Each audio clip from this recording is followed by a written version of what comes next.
Hello everybody, I'm Gwen Campbell-Mendez and welcome to my Books I Should Have Read a Long Time Ago series.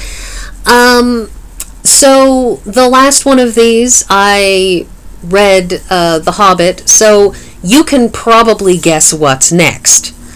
That is The Fellowship of the Ring, which, this is Lord of the Rings Part 1 because I don't know how many people know this, but The Lord of the Rings was actually just supposed to be published as a single book. However, during the course of the war, there were a lot of paper shortages, and it wound up just being published in pieces. So, here's the thing. We actually have a copy in the house that I could have read, but it's a slightly older book, and since I'm reading these on the bus on the way to work, I really don't want to deal with the book possibility of, books falling apart on me.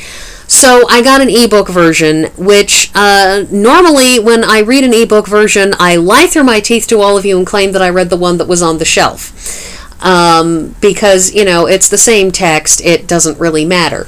But in this case, not only is it not precisely the same text, although not different enough to matter, I suspect, unless one is a Tolkien superfan, but this book had a very significant amount of preamble, not from Tolkien, mind, but from various publishing type people, on the topic of the publication history of the book. Because this book has a really interesting, or rather this trilogy, these three books which were supposed to be one book but got published in three separate parts, so I'm taking advantage of that to not have to read all of them in one massive go. The thing is that these were, there were a lot of troubles in its publication history, and I want you all to know that I am riffing off of what I have read in that preamble, not that I have actually read any of the doubtless multiple books published on the history of the publication history of this book.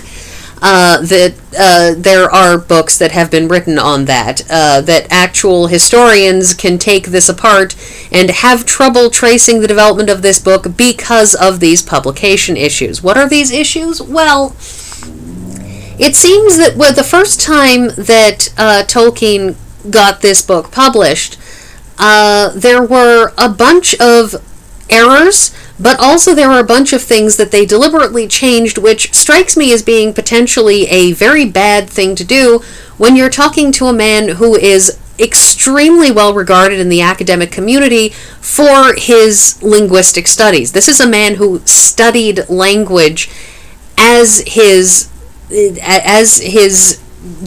calling in life, that he wasn't just some guy. He was a professor of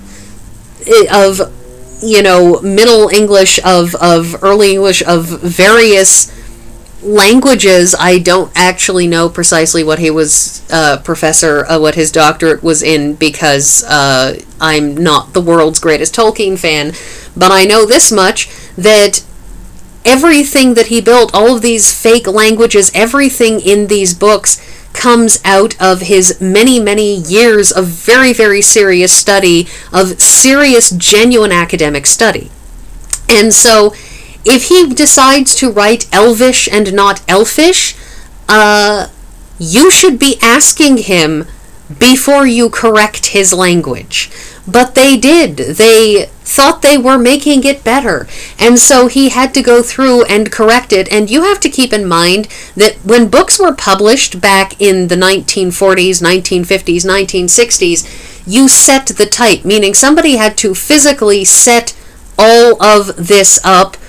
Like, you had to set up plates with all of these things in it in order to run the text. That somebody had to physically set the type. So, errors were a very, very serious issue. And he had to go through the book and correct it, and they reset it and published a new version, and there were new and different errors in it. And then somebody at some point published a completely unauthorized version which had its own brand new unique errors, which have somehow slipped into later editions and have had to be back corrected. And Tolkien apparently basically fought for his entire life to try to get his book published with the words that he wanted in the order and spelling that he wanted, because every time he got something fixed, something else got messed up. And apparently this is a thing that has gone back and forth with serious fans of the books who would read different editions and say, why is this one different than the last one? And would write a letter to Dr. Tolkien saying, why is this book different? Which one is more accurate? And then he would have to go through all of this with a pencil and try to fix it all again.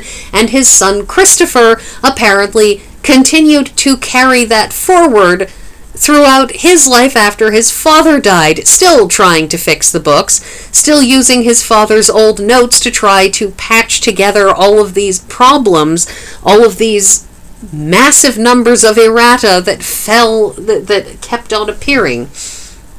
And so this book apparently has a publication history that is interesting and convoluted and complex, and let me tell you, my opinion of this book right now is probably more interesting than this book.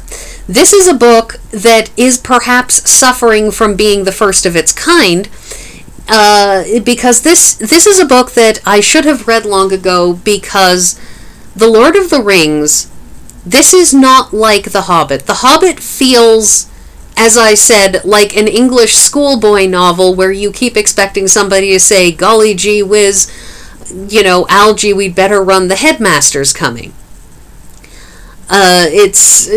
You've transplanted them into this fantasy world, and then they all talk like schoolboy, fictionalized English schoolboys. It's really weird.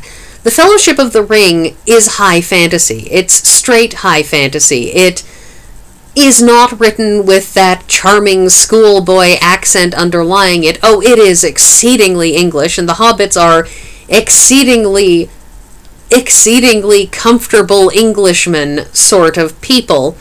But this is written in formal language, in the kind of highfalutin language that we associate with high fantasy, with pseudo-medieval royalty and drama and that sort of thing. It's, and so it's not that it's without its charms. It's, the world building is, of course, excellent. It's one of Tolkien's great strengths. But I'm not particularly absorbed, and I would probably be getting more enjoyment out of those books on the history of the publication of this, and all of the doubtless high drama, and somebody, I have little doubt somebody had an angry tirade or two at some point over this. And so this is something that I should have read, because the thing about these books is they hold a very, very special place in history. I said they're the first of their kind, and while certainly fantasy existed before this, and indeed I assume fantasy novels in their way existed before this, though this dates back to the days when we still called all speculative fiction science fiction, even if it was just about, elves and orcs and strange gods and demonic forces. We still called it science fiction because that's what we called speculative fiction back then. But this is the book upon which all high fantasy has ultimately modeled itself. In the way that the Bible exists at the heart of Western literature, that those stories rest very much at the heart of much of Western literature, of our understanding of story and history and how these things come together. The Lord of the Rings, in this particular part of things, the Fellowship of the Ring, exists as that high fantasy hero's tale. This is where the concept of elves as we think of them in modern society comes from. This is where our modern view of what dwarves are comes from. Yes, of course, doubtless he took his concept of dwarves out of traditional Norse and Viking mythology such as we have access to. Yes, doubtless, the Fae owe the elves in this owe some debt to a variety of European cultures, and their descriptions of their various supernatural beings, but Tolkien codified a lot of what we do.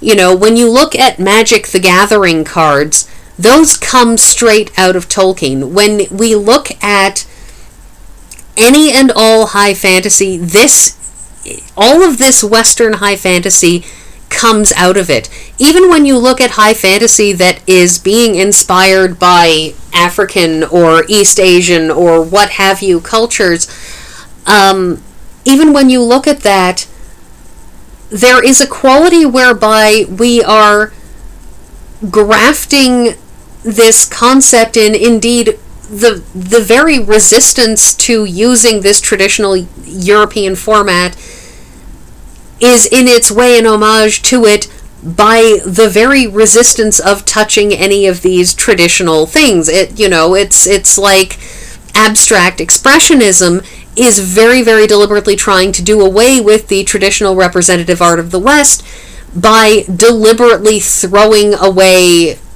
the way we normally see things.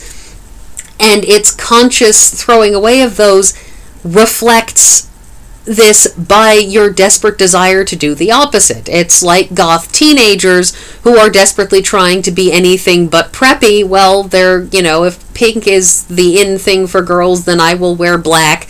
And, that you can trace whatever is the opposite just by whatever the tradition is, by saying what's the opposite of what these people who are trying to buck these trends are doing. And so this is a book that I should have read, if only because I read so much fantasy that I should have read it for this purpose alone, for this reason alone of seeing where it comes from. But it never really caught my attention. It never interested me. None of what was happening in this ever caught my eye. I watched, I watched the first of the trilogy of movies that they put out back, 20 years ago now. I watched the first of the Lord of the Rings trilogy there, and I wasn't interested in watching the other two movies, and I wasn't interested in reading the books, even though I had watched the movie. I had to take a bathroom break when they were crossing Caradhras, so I missed at least some of the mountain crossing, which, I will probably always wonder what I missed, but I also don't care enough to watch the movie again just for that. Anyways, so what I can say is I can see the attraction to this book. I can see why it caught the attention of what was a powerful cult following until Peter Jackson's movies came out. As a good friend of mine complains, some years ago, the normies, the non-geeks, the non-nerds, caught wind of all of this, Star Wars stuff, and the Lord of the Rings movies came out, and all of this, and there was this wave of discovery among people who weren't geeks, and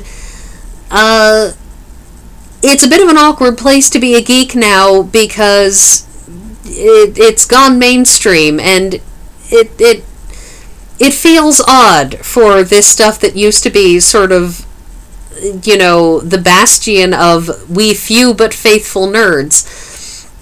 Not that I was ever one of the, LOTR nerds, but this is a book that I'm not sure I'm going to have a lot to say on, because it's just kind of heavy-duty hero's journey, and it's just not really speaking to me. And anyways, you probably know the story anyhow. So I think that's all that I'm going to say about this, and I will see you all next week.